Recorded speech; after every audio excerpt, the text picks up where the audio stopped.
प्रभु यीशु मसीह के पवित्र नाम की स्तुति और बड़ाई करते हुए आज एक बार फिर से उसके चरणों में बैठ करके उसकी स्तुति, बड़ाई, उसकी प्रशंसा और उसके इस कलाम को देख करके, इस कलाम की रोशनी में अपने जीवनों का अवलोकन कर सकते हैं। ये उसकी बड़ी करुणा का, महाकरुणा का फल है कि हम मिट नहीं गए, जिंदों की जमीन पर हैं, स्वस्थ हैं और उसके वचन के करीब हैं।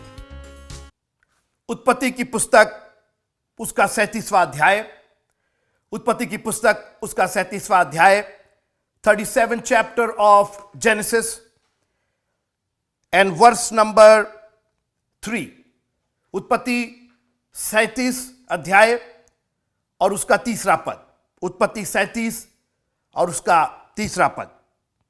और इस्राएल यानी याकूब अपने सब पुत्रों से बढ़ करके यूसुफ से प्रीत रखता था, क्योंकि वह उसके बुढ़ापे का पुत्र था।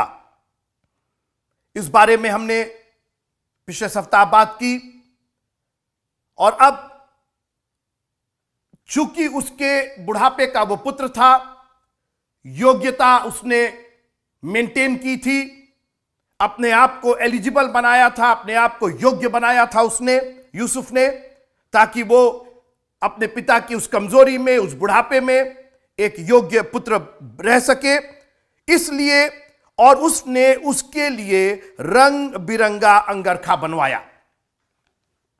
एक बहुत ही भेद की बात मैं आपसे बताना चाहता हूं कि उत्पत्ति का, पुराने नियम का ये यूसुफ नए नियम के यीशु मसीह का एक प्रतिरूप है। फिर से सुनिएगा, पुराने नियम का, उत्पत्ति का यूसुफ इस्राएल का बेटा, याकूब का बेटा, नए नियम के प्रभु यीशु मसीह का एक प्रतिरूप है। और जैसे पूरा पुराना नियम नए नियम की छाया है, तो ये उन छाया में से एक छाया है। जो घटनाएं पुराने नियम में हुई, इसीलिए हम पुराने नियम की बात कर रहे हैं। और इसीलिए मैं चैलेंज करता हूं आपको कि पुराने नियम को पहले समझ लीजिए, पहले छाया को समझ लीजिए, आप जान लीजिए कि क्या चीज होने वाली है, क्योंकि आप नए नियम को नहीं समझ पाएंगे। आप उस तरीके से एक्सप्लेन, ठीक है, आप कुछ दो चार बातों पर आप बात कर सकते हैं, लेकिन नए नियम को गहराई से अगर समझना है, उसका कनेक्शन समझना है, अगर आप कहां से, क्योंकि ये एक बहुत ही विशाल विषय है। वो परमेश्वर जो अनंत काल का परमेश्वर है, अनंत काल का पिता है, शांति का राजकुमार है, एक पुत्र है, एक बड़ा गंभीर और रहस्यमय ये विषय है मित्रों। और इसलिए इसको संडे स्कूल की कहानी के रूप में मत देखिएगा। अच्छी बात है, संडे स्कूल में कहानी होनी चाहिए, क्योंकि उसी पर फिर हम लोग आगे जब बड़े होते हैं तो उसी पर हम बिल्डअप होते हैं, उसी पर बनाए जाते हैं। लेकिन बगैर, मैंने बार बार कहा और मैं कहता रहूंगा बार बार, कि बगैर पुराना नियम समझे आप नए नियम को नहीं समझ सकते। आप बगैर पिछला पाठ पढ़े हुए अगला पाठ नहीं समझ सकते, क्योंकि ये सारी चीजें इंटरलिंक्ड है। हमारा प्रभु प्रतिदिन का, प्रति युग का, प्रति वर्ष का, उसकी दृष्टि में क्या, एक दिन 1000 साल के बराबर है। और इसलिए पुराने नियम के भेद को जब आप समझेंगे तो आप नए नियम के जो प्रभु के काम है उसको आप समझेंगे, परमेश्वर पिता का जो उद्धार का काम है। और जिस तरीके से इसहाक एक प्रतिरूप था, उसी प्रकार याकूब का पुत्र यूसुफ एक प्रतिरूप है। कई तरीके से प्रभु यीशु मसीह में कई चीजें, ईश्वरत्व की सारी परिपूर्णता सदैव उसमें वास करती थी। कभी वो मेमना है, कभी वो चरवाहा है, कभी वो दरवाजा है, द्वार है, कभी वो मार्ग है, कभी वो पिछले भाग में सो रहा है इंसानी हैसियत से, और कभी वो ईश्वर की हैसियत से, परमेश्वर की हैसियत से तरंगों को शांत करता है। एक अजीब सा उसके अंदर अलौकिक। इसलिए प्रभु यीशु मसीह की पर्सनैलिटी को, उनके अलौकिक व्यक्तित्व को समझना नए पुराने नियम से आपको करना पड़ेगा। और ये ब्लेस करेगा आपको, आपको इजी होगा, आपको समझ में आएगा और आपको ग्रहण करने में आसानी होगी। विश्वास करने में कोई स्टम्बलिंग स्टोन नहीं होगा, कोई रुकावट नहीं होगी, कोई रास्ते का पत्थर नहीं होगा। आपके विश्वास का जो रास्ता है जिसमें हम और आप चल रहे हैं, आओ हम सिद्धता की ओर बढ़ चले। यह सिद्धता जो है हमारी इसी तरीके से बढ़ती जाएगी मित्रों, और हम आगे और आगे चलते जाएंगे। हम सिद्ध नहीं हैं, लेकिन सिद्धता की ओर चल रहे हैं। और उसने उसके लिए रंग बिरंगा अंगरखा बनवाया। आपको याद होगा जब यीशु मसीह पैदा हुए तो एक कपड़े में लपेट करके, यह लिखा हुआ है, इसका यह कोई लिखने की बात नहीं है। सभी बच्चे जो पैदा होते हैं वो कपड़े में लपेट करके ही रखे जाते हैं, लेकिन दर्ज किया गया, लिखा गया है। परमेश्वर के वचन ने लिखा है कि कपड़े में लपेट करके। अब वो धार्मिकता का वस्त्र पहन करके इस संसार में आ रहा था। यीशु मसीह की मैं बात कर रहा हूं।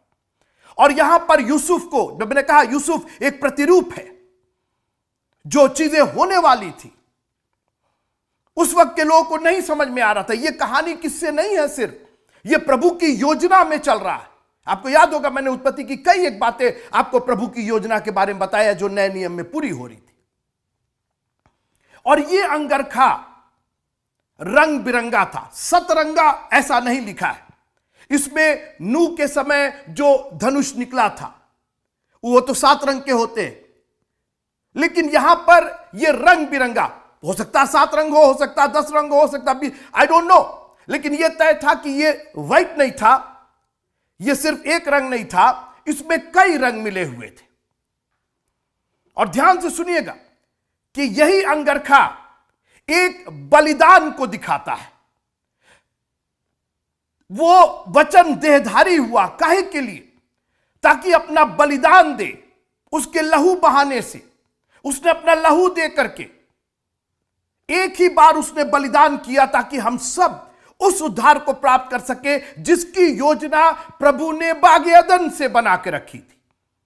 इंसान के गुनाह में पड़ने के बाद से परमेश्वर ने वो योजना बनाई कि अब इंसान को वापस बागे अदन में लाना, वापस उस फल को खाना, वापस उस मुकुट को देना है। और इसलिए वो योजना थी उद्धार की, और उसका थोड़ा थोड़ा भाग हम लोग को दिखाया गया है पुराने नियम में। लिखा है कि वो बाप दादों से थोड़ा थोड़ा करके बात करता था, और यहां थोड़ी सी बात उसने की। यह अंगरखा जो उसने दिया याकूब ने, यह एक राजसी अंगरखा उस वक्त था जिसको सम्मान दिया जाता था। यीशु मसीह का बलिदान एक सम्मान है मित्रों। जब आप उसके बलिदान पर विश्वास करते हैं तो आप भी सम्मानित होते हैं।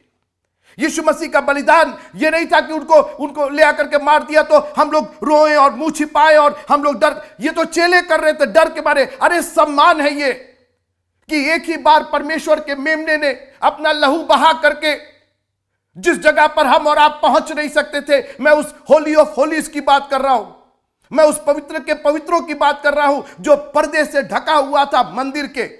एक बार बलिदान दे करके उसने ऊपर से नीचे तक चीर करके हमारे और आपको सम्मान दिया। हम जो और आप बाहर खड़े रहते थे, हम जो वहां पहुंच नहीं सकते थे, सिर्फ एक व्यक्ति के जो महायाजक था वो भी साल में एक बार, अब हमारा एक्सेस हो गया, हमारा प्रवेश हो गया, हमारा अधिकार हो गया। और यूसुफ इस्राएल ने अपने बेटे को रंग बिरंगा अंगरखा दिया, एक सम्मान दिया अपने भाइयों के बीच में। रूबेन सबसे बड़ा था, मगर रूबेन ने ऐसी हरकत कर दी थी। आप आगे पढ़िएगा उसके अंदर, मुझे पूरी उम्मीद है कि आप इन चैप्टरों को पढ़ रहे होंगे, घर पर जाकर के मनन कर रहे होंगे। प्लीज जरूर करिए। आप इसको एक, मैंने कहा, एक संडे स्कूल की कहानी या सिर्फ यहां के 30-40 मिनट के सरमन को आप सब कुछ मत समझिए। खुदा आपसे बहुत कुछ बात करना चाहता है। छोड़ दीजिए, अभी बाकी पाठ बाद में पढ़िएगा। अभी जो हम जिन पर हम बात कर रहे हैं उन्हीं पर, उसी को 2 या 3-4 बार पढ़िए और दुआ कीजिए। पवित्र आत्मा की सामर्थ्य से आपको समझ में आएगा। It will bless you. मित्रों, आप समझ नहीं रहे, ये आशीषित करेगा, ये आपको निरोग करेगा। जी, उसने अपना वचन भेज करके चंगाई दी है। आज हम लोग सोचते हैं दुआ से चंगाई होती, जी नहीं, वचन भेज करके उसने चंगाई दी है। क्योंकि दुआ में भी तो वचन ही बोला जाता है, और इसीलिए सबकी दुआ कामयाब नहीं होती।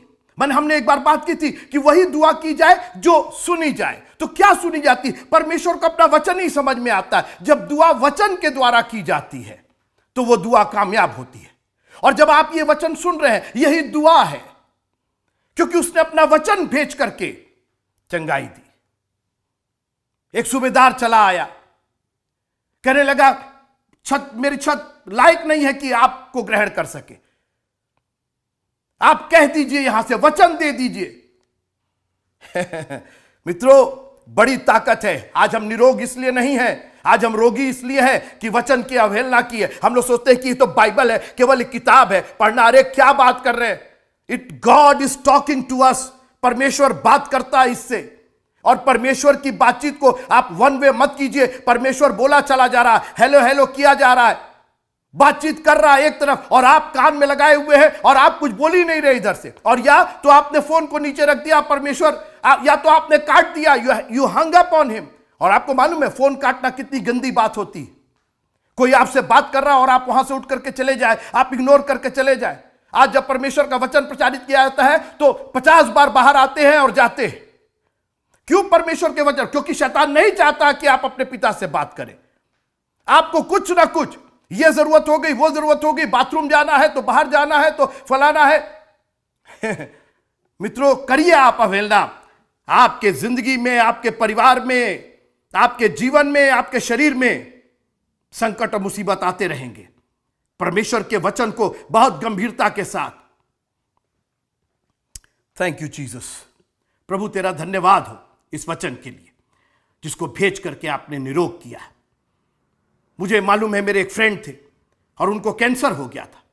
उन्होंने कहा, पास्टर जी मैंने कुछ किया नहीं, मैं डॉक्टर के पास गया, उन्होंने कहा कैंसर है, जो दवाई वाई देना ठीक है, लेकिन मुझे प्रभु पर भरोसा था। मैंने कहा कोई दुआ नहीं होगी, तूने अपना वचन भेज करके मुझको चंगा किया। उन्होंने कहा कि हालेलुया, बाइबल में चंगाई से संबंधित जितने पद थे, बोले उन्होंने अपने आप को बंद कर लिया, अपने घर में बंद कर लिया, मतलब सब का कैंसर हो गया, कहां जाएंगे, क्या करेंगे, वैसे भी हॉस्पिटलाइज हो जाते।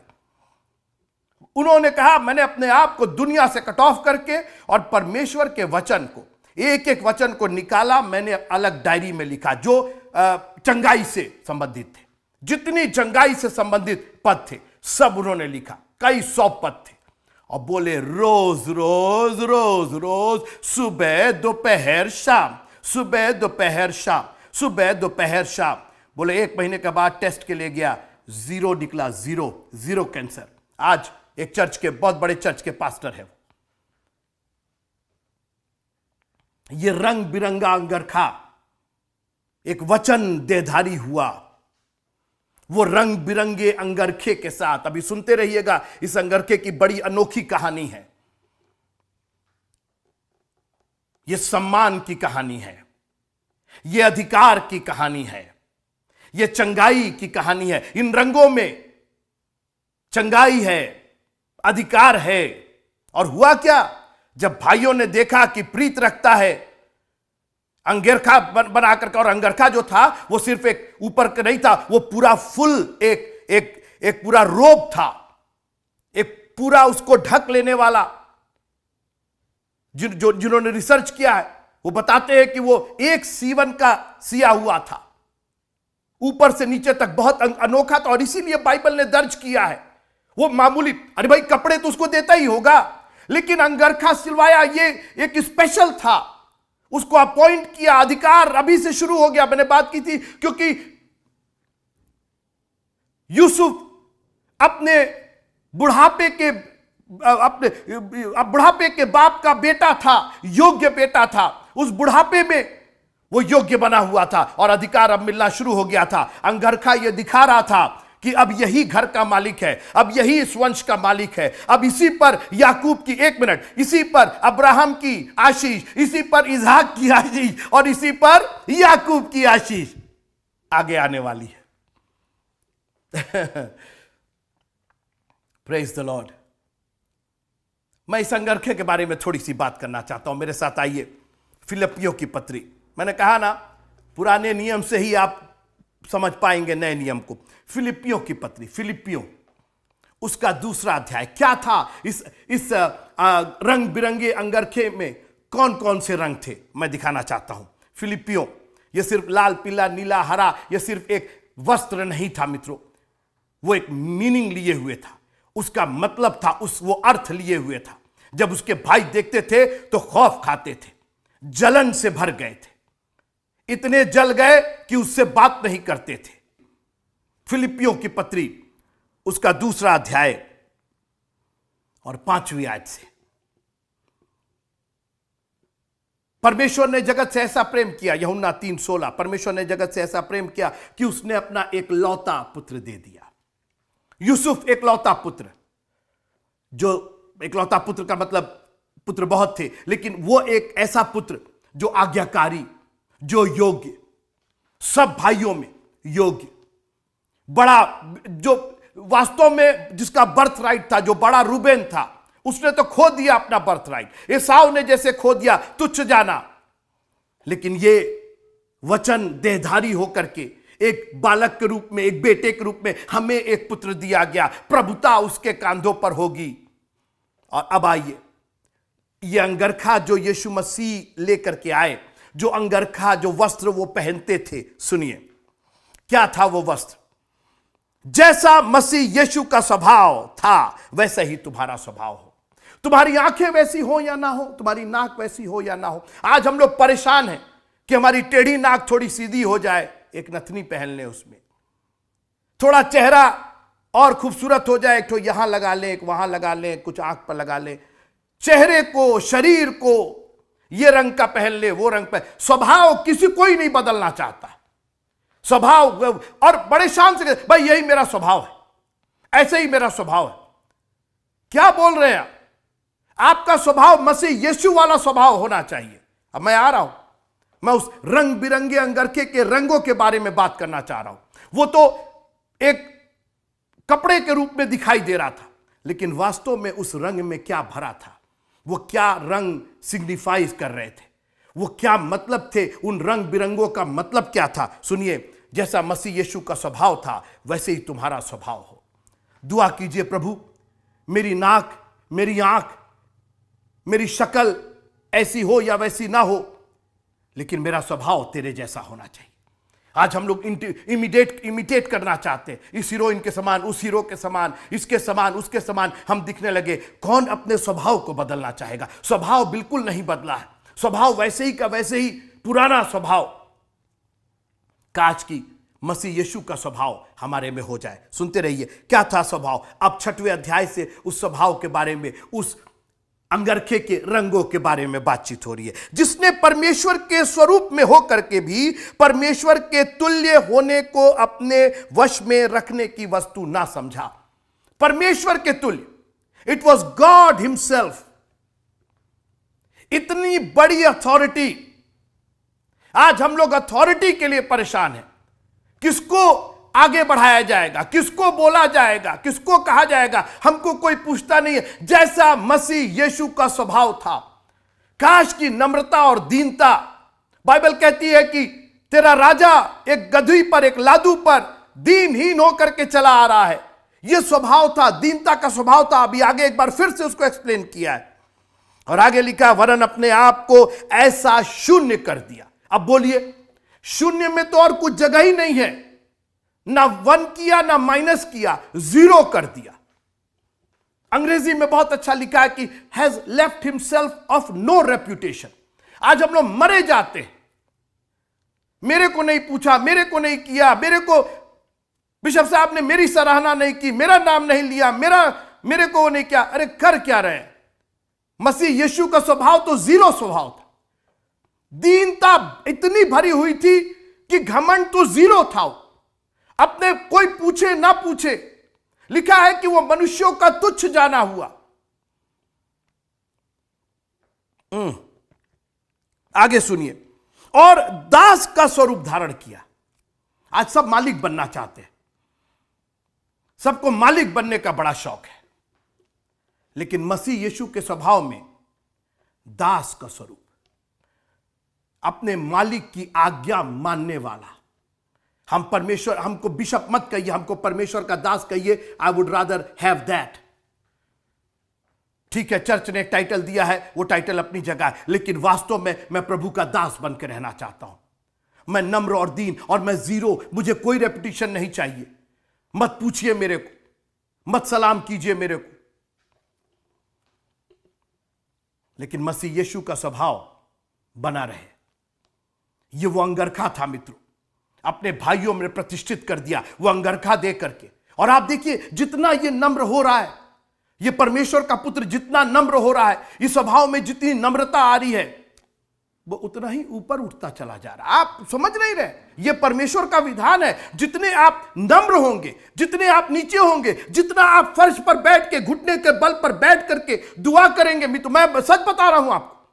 ठीक है, शारीरिक आपकी दशा आप नहीं बैठ सकते, मैं उसकी बात नहीं कर रहा हूं, लेकिन मन की बात मैं कर रहा हूं। जब मन के अंदर दीनता होती ना, तो आपके लिए घुटने टेकने में जरा सी देर नहीं लगेगी। और जितने आप नीचे होकर के दुआ करते हैं, परमेश्वर उतना ही आपको उठाता। आप सोच रहे हैं नीचे घुटना कौन टेकेगा, ये कौन करेगा। मैं एक बार फिर कह रहा हूं, शारीरिक दशा अगर आप एबल नहीं है तो मैं उसकी बात नहीं कर रहा हूं, लेकिन मन की मैं बात कर रहा हूं, मन की नम्रता और दीनता। प्रभु कोई देखे ना देखे, जैसा मसीह यीशु का स्वभाव था, ये वो अंगरखा है। वो आज भी देना चाहता है हमको और आपको, पहनाना चाहता है, भाइयों में प्रतिष्ठित करना चाहता है, वो इनहेरिटेंस देना चाहता है, वो संपत्ति का सब भाग हमको देना चाहता है। जो मेरा है वो तेरा है, सर्वदा तू रहेगा मेरे साथ। जानते हैं कब? जब यीशु का स्वभाव लेकर के, आप अपना स्वभाव लेकर के तो उसके साथ नहीं रह पाइएगा। उसके साथ रहने के लिए उसका स्वभाव चाहिए। आगे सुनिए, वो अंगरखा मित्रों जो इस्राएल ने, याकूब ने यूसुफ को दिया, उसके ये रंग है जो हमारे यीशु मसीह में पूरे होते हैं। आइए, उत्पत्ति की मैं करके खत्म करना चाहता हूं उस अंगरखे के बारे में। कितना भेद था उस अंगरखे में। उत्पत्ति की पुस्तक उसका 37वां अध्याय और उसकी 31वीं आयत, ये पाठ आपके सामने पढ़ा गया, आपको पूरी कहानी मालूम है। मैं सिर्फ इन भागों पर आपसे चर्चा करना चाहता हूं। तब उन्होंने यूसुफ का अंगरखा लिया और एक बकरे को मार करके उसके लहू में उसे डुबा दिया। मित्रों, नए नियम में वो बकरे का लहू नहीं, वो हमारे यीशु मसीह का लहू था। वो अंगरखा, उस पर चिट्ठी डाल करके बांट लिया उन्होंने, लेकिन उसके अंदर यीशु मसीह का लहू हमारे और आपके लिए बहाया गया। मित्रों, कितने भेद की ये बातें हैं। ये इतनी ताकत, ये इतना विश्वास बढ़ाती। मित्रों, मैं जब इसका अध्ययन कर रहा था, मेरा हृदय विश्वास से भर गया। मैंने कहा, प्रभु मैं तेरे लिए और कुछ करना चाहता हूं, मैं तेरे पीछे और चलना चाहता हूं। I want to spend more time with you. उस गड्ढे में डाल दिया था।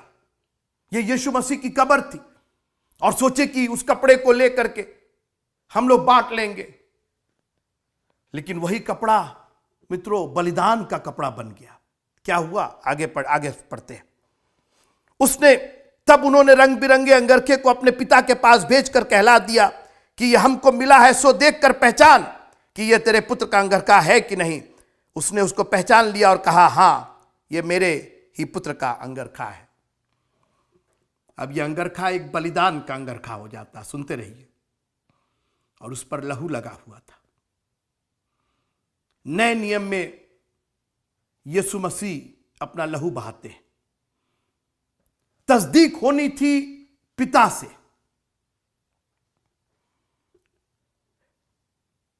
पिता बताएगा कि ये मेरा पुत्र है कि नहीं है। हालेलुया। यीशु मसीह ने अपने बलिदान के बाद अपनी आत्मा पिता के पास पहुंचा दी।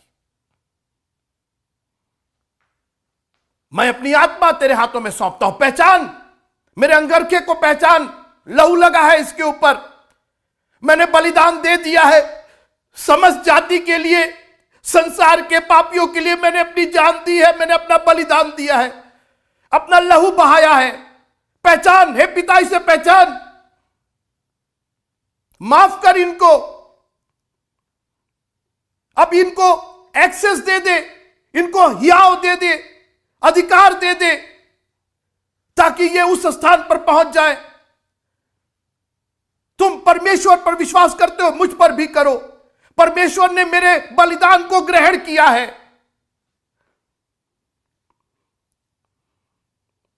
अंधेरा छा गया, धरती डोल गई, सूरज ने अपना मुंह छिपा लिया। जानते क्यों? बलिदान ग्रहण हो गया था। पिता ने पहचान लिया कि ये मेरा ही पुत्र है, मेरे ही पुत्र का बलिदान है ये। मित्रों, हमारे प्रभु ने एक बहुत अनोखा काम किया है, बहुत बड़ा काम किया है। हां, बाप ने कहा उसको कोई फाड़ के खा गया। यूसुफ चूंकि इंसान था, उसने कहा फाड़ के खा गया है, लेकिन यूसुफ तो जिंदा था। मित्रों, आगे हम उसकी कहानी देखेंगे। लोगों ने सोचा इसका बलिदान हो गया, मर गया। लोगों ने लाश मांग ली, कब्र में रख दिया, मगर लिखा है वो तो अधोलोक में उतर गया था। सारी दुनिया यह समझ रही थी कि लेकिन वो तो सिर्फ एक बलिदान था मेरे लिए और आपके लिए। काश कि इस भेद को आप समझ सकते, उस अंगरखे के भेद को समझ सकते और कहते प्रभु हमें वो अंगरखा चाहिए, हमको वो नम्रता और दीनता चाहिए, तेरे जैसा स्वभाव चाहिए, तेरी जैसी दीनता चाहिए। हम उस बलिदान पर विश्वास करते हैं क्योंकि पिता ने उस बलिदान पर विश्वास किया। पिता ने कहा यह मेरे पुत्र का बलिदान है, यह मेरे पुत्र का अंगरखा है। उसमें अधिकार है मित्रों, उसमें महिमा है, उस अंगरखे में महिमा है। बलिदान दे करके वो अपनी महिमा में, लिखा वो पिता परमेश्वर के दाहिने हाथ बैठा, महिमा में बैठा है मित्रों। और हम और आप भी उसी महिमा में बैठेंगे। काश कि परमेश्वर के इस कलाम के, इस वचन के भेद को हम और दिल और जान से समझे, पहचाने। बहुत सारी बातें हम यहां से नहीं कर सकते, इस 30-40 मिनट में बात नहीं हो पाएगी। जो परमेश्वर का इतना बड़ा भेद है, जो इतनी बड़ी योजना है, मैं निवेदन करूंगा, दिल और जान से निवेदन करूंगा, इसको समझने की कोशिश कीजिए, वक्त निकालिए। मैंने कहा it will bless you financially, mentally, socially, physically. आपके जितने एस्पेक्ट है सब ब्लेस होंगे। आप तो बच्चा ये पढ़ने से जी, इसके पढ़ने से आप ब्लेस होंगे मित्रों, आप आशीषित होंगे। मैंने आजमाया है, मेरी बीमारियां दूर हुई हैं। परमेश्वर ने अपना वचन भेज करके मेरी बीमारियों को चंगा किया है। दीजिए, परमेश्वर ने चाहा तो फिर आपसे मुलाकात होगी, आपसे बातचीत होगी। परमेश्वर के कलाम को तब तक अपने जीवनों में धारित करते रहिएगा। God bless you. जय मसीह।